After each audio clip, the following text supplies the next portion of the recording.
Мистер Бин рөлімен танымал Роуэн Аткинсон мен жұбайы Сунетра Шастри әрқашан ел назарында жүретін бақытты және үлгілі отбасы болатын. Алайда актер 24 жылдық отасқан өмірге қарамастан 60 жасында әйелмен бала шағасын Луиза Форд есімді жас қызға айырбастаған.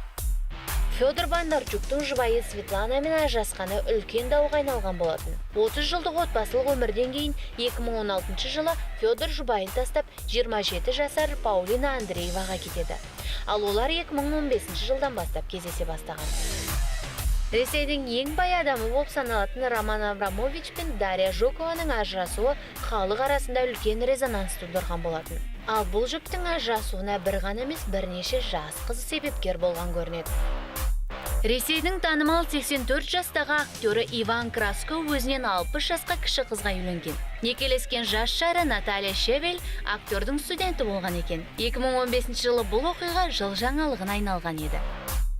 Ресейлік тағы бір актер Сергей Селин алғашқы әйелімен 20 жыл отасқан. Дукалис рөлімен танымал актердің әйелі көбіне күйеуінің жеке хатшысы болған екен. 2009 жылы 40-тың қырқасына шыққан Сергей отбасын тастап, Анна есімді жас қызға үйленеді. Дукалистің жаңа сүйіктісі оның ұлынан небәрі 3 жас үлкен екен.